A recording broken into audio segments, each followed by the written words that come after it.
Hey guys, welcome back to the channel. Today we're talking about a new film called The Taj. It just released and people are already curious about it. Now, don't get confused by the name. It's not a love story like you might think. It's actually a mystery drama based on the world-famous Taj Mahal and the people who start questioning what's really behind its story. The movie begins with a beautiful drone shot of the Taj Mahal. Soft music plays in the background. A calm voice says, "People say the Taj Mahal is the biggest symbol of love, but what if there's more to it?" Then we meet Vishnu Das, played by Paresh Rawal. He's an old, experienced tour guide in Agra. Every day, he takes groups of tourists around the Taj and tells the same story, that Shah Jahan built it for his wife Mumtaz Mahal after she died. But one day, a young tourist asks him a tough question.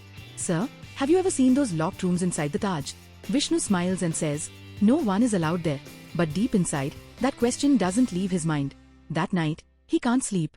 He starts searching online, reading old books, and talking to historians. He finds different theories that the Taj might have existed before Shah Jahan, or that some parts of it were changed later.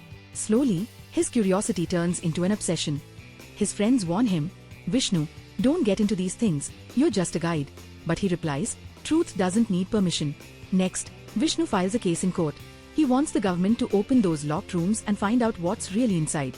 The courtroom scenes are intense. On one side, Vishnu and his lawyer. On the other side, historians and government officials who say, "Don't disturb history." One lawyer asks him sarcastically, "Are you an expert in history?" Vishnu replies calmly, "No sir, I'm just a man who wants to know the truth." That line gets loud claps in the theatre. The movie shows many flashbacks, ancient texts, old paintings, and designs that look older than Mughal times. Vishnu and his small team travel around Agra, meeting locals and old priests. They find carvings, symbols, and even hidden passages. The background music builds suspense, like something big is about to be revealed. But the movie doesn't take sides. It doesn't say what's true or false. It simply shows both versions, the traditional story and the alternate one. Soon, the news spreads everywhere. TV debates start. People shout, argue, and even politicians get involved. Some support Vishnu, while others call him a troublemaker. Even his family gets scared. His wife says, "Why can't you live peacefully?" And he replies, "Because peace without truth is just silence." These moments show how one man's search for truth changes his entire life. In the climax, the courtroom is full. Vishnu gives a powerful speech. He says, "For 75 years, we have been free. But are we free to question our own history?" He asks the judge to allow scientific tests on the monument. Everyone waits for the decision. The judge finally says, "History is not only in books, it lives in people's minds. We can open doors, but can we open minds?" The verdict stays open-ended. We don't know if the rooms are opened or not.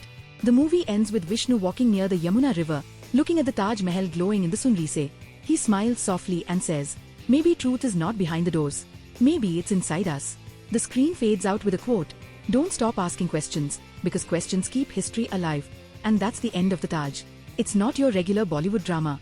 It's a thoughtful, slow-burn mystery that makes you think.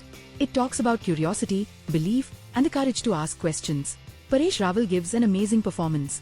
The dialogues are powerful, and the background music adds emotion and depth. If you love deep stories and movies that make you think, this one's worth watching. But if you're looking for action or romance, this is more of a serious film. Still, The Taj leaves a strong message. It doesn't give you answers. It makes you ask your own.